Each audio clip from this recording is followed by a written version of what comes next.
Good morning, guys, and welcome. In today's episode, we're going to talk about healing grief. Now, I talk a lot about overcoming childhood abuse, domestic violent relationships, that type of thing, but grief kind of hits a little bit differently, and today we're going to talk about that.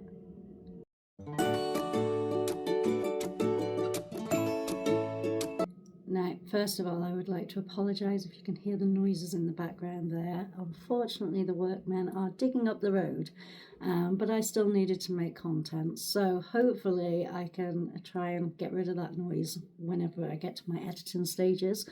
But if this is the first time that you have found me on YouTube, I just want to say hello. It is lovely to meet you. Why my channel is a little bit different to other channels that you will find about healing is a lot of those channels are reading out of a textbook. You know, they haven't actually been through the things to be able to talk about it properly in a more genuine, more empathetic way.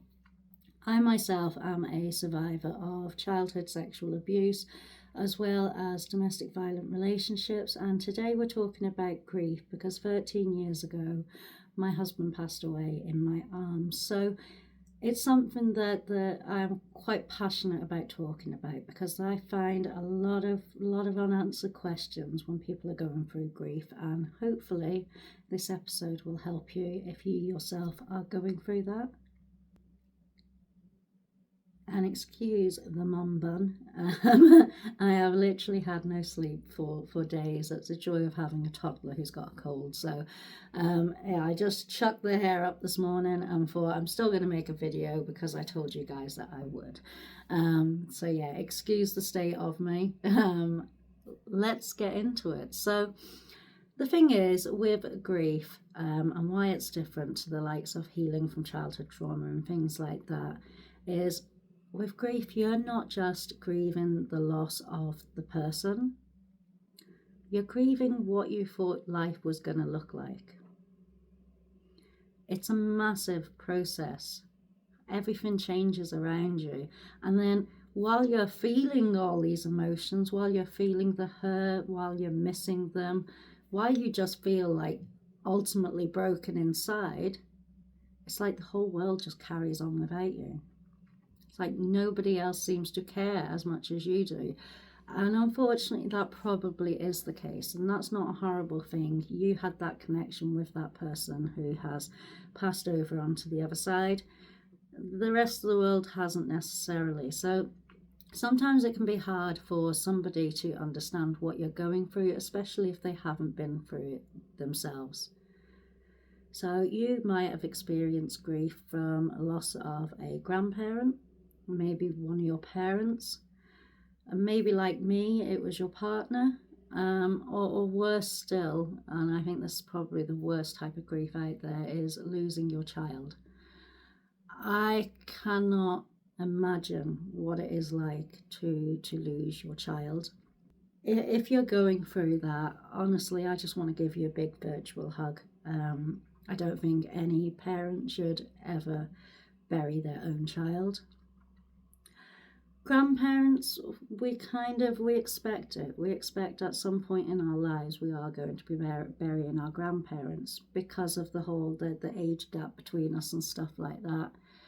Your parents, inevitably at some point in your life that's going to happen, but I don't think you ever expect to bury either your husband, your wife, or a child. I think a child, usually that's not something anybody should ever be prepared for. So I'm making this post basically because a lot of people go through different stages of grief. I'm sure you've heard of the 5 different stages of grief. So the first stage of grief is denial. Your body almost says like this can't be happening. And the reason why it does that is because it gives your nervous system time to catch up with the reality of what has actually happened. So the first stage is usually denial. Like, no, they're not really gone. You know, thinking that, I remember I left my husband's work boots by the back door, because I just for days I just thought it's a joke, like he's just going to walk in through the door, and I'd be like, missed me. So denial's definitely one of the first things that you go through. I remember I refused to take his clothes out the wardrobe and stuff like that. I kept everything exactly the same as it was on the day that he died, just in case he came back. And I knew logically that that wasn't going to be the case. Like, he died in my arms in the bathroom. And I knew logically that he wasn't coming back. There was no way to bring him back from the dead. But my nervous system wasn't ready to accept that. So I definitely went through a stage of denial. The second stage would be anger. Oh, I was so angry. I was angry at the fact that my child had just lost their dad, that his older kids had just lost their dad. The man was 41 years old when he collapsed in the bathroom and died of a clogged artery, basically. But I was so angry. My dad, who was my abuser for most of my childhood, nearly all of my childhood, should I say, but my dad, who was my abuser, was living across the road, fit and healthy, considering he abused his body as much as he abused his kids. But anyway, and he was sat across the road, and I remember being really, really angry because why does he get to live when he doesn't deserve to live? But this man that's just died in my arms, he deserved to live. He was an amazing father.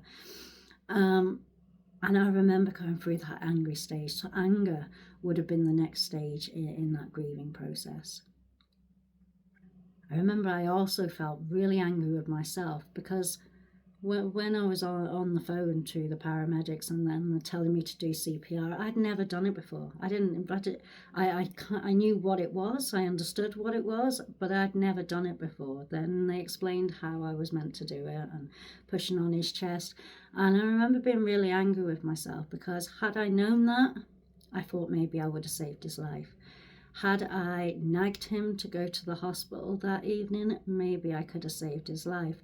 Now, as it turns out, I was informed afterwards that even if he had gone to the hospital, even if he had gone a week before, the damage inside his body was so severe that it couldn't have been fixed. Like, ultimately, he would have died anyway. But that took a long time for me to be able to try and understand that. I blamed myself a lot, and there's a certain thing called survivor's guilt. I felt guilty that I was fine, but I was laying my husband to rest. I felt bad that my son was going to grow up without a dad, and don't get me wrong, I didn't want him to grow up without a mom either. But it was hard. It was very, very hard, and there was a lot of anger there, just at the whole situation. Why did we have to go through that? Why was that our family that had to deal with that? Do you know what I mean? So, and that kind of brings me over onto number 3. So the third stage in grief would be the bargaining, which, like I said, what happens if it was me? What if I'd done this differently? What happened if I'd learned CPR? Maybe I shouldn't have fallen asleep that night. I woke up at 2 o'clock in the morning to an almighty bang in the bathroom, which is when my husband has collapsed. And I remember thinking, what happened if I just stayed awake with him? I knew he was feeling uncomfortable. I knew he had chest pain. The man had angina anyway, so we believed it was an angina flare-up. Very stubborn man, wouldn't go to the doctors. As far as he was concerned, he only needed me. And he refused to go and get seen. He refused to get checked out. So there were so many what ifs. What if I just pushed him to go to the doctors? What happens if I just maybe tried a little bit harder, pushed a bit harder on his chest when I was doing CPR? Lots and lots of what ifs. So the third stage would be that bargaining stage, and then the fourth stage would be, it's almost like a depression. So that would be the fourth stage of grief. You don't want to be around anybody. You kind of push everyone away. You just want to be on your own and be sad and allow yourself to feel all these feelings. Now, when my husband was alive, I had a market stall and we sold all sorts of like witchy and spiritual type stuff, angels, dragons, all that type of stuff. But because at the weekends my husband would have come and worked at the market with me, I couldn't bring myself to go to the market. I didn't want to get asked the questions. I just didn't feel like I could do it. So ultimately, I did end up closing my market stall. Various different reasons, but yeah, that depression hit, and that hit really, really bad. I found myself thankful for the people around me because they were able to look after my younger kids. So I could just literally be in my own little world up in the bedroom, crying my heart out, being angry, being confused. And I probably was not the best version of myself during that time. Like that depression, that was bad.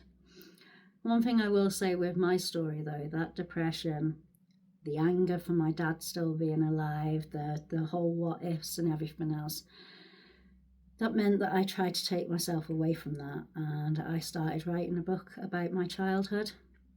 And because, as harsh as this sounds, losing my husband was just something else to add to the traumatic life that I had.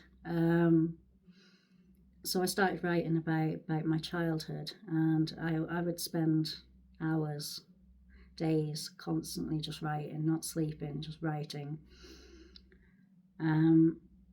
I remember a couple of months after he had passed, I'd gone to the doctors because I couldn't sleep. It was almost like my body felt guilty for falling asleep before 2 o'clock in the morning, because that's when he had passed away. And almost out of that guilt, I couldn't sleep at night. And I went to the doctors and I had lost 2 stone. And now I am only a tiny petite little woman anyway, so you can imagine I'd gone from 8 stone 6 all the way down to stone 8. I was tiny. I don't know what that is in pounds, but I was tiny, and that kind of scared me. That kind of gave me the wake-up call that I needed, and I needed to look after myself because it wasn't fair on my kids. I was the remaining parent. I needed to look after them. I needed to make sure they were okay, and the only way I could do that was by looking after myself. So I stopped punishing myself. I stopped isolating myself, and I actually came out of that with, okay, like this is real. This has happened. We need to do something about it. So that's when the 5th stage of grief comes in, and that is acceptance. You accept that they're gone. You accept that you're not going to hear them again. You accept that they're not going to walk through the back door after being at work all day. You accept all this. And I'm not saying just because you accept it makes it any easier. It really doesn't. But now, after going through all those other stages, your nervous system now understands what it needs to do to try and protect you. And it's still hard in this acceptance stage. Somebody mentions them and you're being floods of tears again. It's really is a tough time to be going through. And just because you've accepted it doesn't mean it doesn't still hurt. There could be days where you wake up and you're okay. You can get on with your day and do what you need to do, and then it just takes one little thing, maybe a sock found in the washing basket that belonged to them, and that can be enough to send you back off into a horrible spin of depression. But that's the thing with grief. There's no time frame. That's not they've been gone over a year, I should be over it. That's not the case at all. The length of time it takes you to get over them, the length of time it takes you to stop crying, that is just testament to the amount of love that you had for that person. And people say, like, you move on, you get over it and stuff like that. I don't think you ever actually get over it. I think when you lose somebody that you love, you just learn to accept a new way of life. And so I done things that I thought would honour him. And eventually you'll realise one day that you can talk about the person that you lost without breaking into floods of tears. You can laugh about the silly memories that you had together. you know. I constantly tell my son stories about his dad, because he was only, my son was only 5 whenever his dad passed away. So he doesn't really remember. He gets the odd little snippet in his head, but he doesn't really remember. And his dad was a character. Like, there's so many stories that I was able to tell my son, and that was really nice. That was nice to be able to share that part of him that he maybe would never have had chance to know about if it wasn't for the shared memories that we had. And if I hadn't healed from the grief that I'd suffered, I wouldn't have been in a position to be able to talk to him in that way. Now, for me, personally, it's been 13 years. 13 years this summer. So I very much can say that as much as he still gets thought about, as much as on his birthday and the anniversary of his death and things like that, we'll do nice things. Like, I have a candle there. It's a little bit buried, otherwise I'd get it, but it says, "I know heaven's beautiful because you're there," you know. So, like, there would be things that we would do on special occasions to remember him, you know. And that's something that I'm sure my son will carry on into his later adulthood, and maybe even do that with his own kids. But I do want to say, I do think there is a 6th stage of this that people don't really talk about. And that 6th stage is the guilt. The guilt of moving on with your life. I remember when I first got into a relationship, first relationship after my husband had died, like, I felt so guilty. I felt guilty kissing this person. I felt guilty holding their hand. I felt guilty being in a relationship. It almost felt like I was, it felt like I was cheating, basically. You know, I knew obviously he wasn't here, he was never coming back or anything like that, but it was definitely, I felt very, very guilty for moving on. I felt bad for my son as well, you know, him seeing his mum with somebody else. But you eventually realise that life does have to go on, you know. And as much as my late husband probably would have loved the thought of me staying single for the rest of my life, that wasn't going to happen. I was only 30 when he passed away. So, you know, unfortunately, life does go on. And I think that 6th stage would be the guilt of the fact that life does still go on. But just because life moves on doesn't mean that you're not able to honour that person. I was in a relationship and I would still light my candle every year. On his birthday or the anniversary of his passing, we would go to the card shop and we'd buy a big helium balloon, and we'd get a little notepad and we'd all write our own little note. Very personal note, nobody else seen it. It was just a note between us and obviously the person that's passed on, and we would send that up into the sky. I know, don't come at me because of ozone layers and all that and it being bad for the environment. I'm sure it was bad for the environment, but it was our way of being able to send a message up to heaven, and it's something that really, really helped my kids growing up. So, you know, just because life does move on, and just because you might find yourself laughing and having fun and getting back into the swing of life, doesn't mean that you've forgotten about them.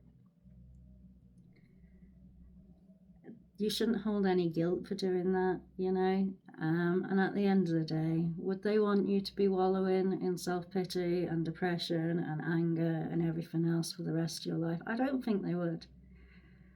If that person that you love that's passed away loved you as much as you love them, you wouldn't want them to be wallowing in self-pity. You'd be wanting them to live life to the fullest. And then that brings me to the last point of this video. When you have lost somebody that you love, it makes you realise how precious time is. Me personally, it made me want to live life to the fullest. I don't want any regrets. I don't want to get to the big pearly gates and think, God, I really wish I'd done that. You have no idea how long you are on this earth. The only thing we're guaranteed to is eventually die. So I live every day as if it's my last, because you never know whenever that is going to be your last. So guys, if you are grieving at the minute, I want to say I'm sorry. I know we probably don't know each other, but I know how it feels. Please know that my inbox is always open. You can link up with any of my social medias by checking out the link in my bio. If you want to send me a private message, feel free. If you want to write in the community, send me a message if you feel like you need to. Okay, that's the other thing. A lot of people feel like whenever they're going through grief that they have to do it alone. I might not know the person that you love that you've had to bury or whatever, but I know what it feels like to lose somebody that you love. So just know that my inbox is always open if you ever do need to reach out. Anyway guys, lots and lots of love. I hope you have a brilliant day, and I will catch you next time. Thank you.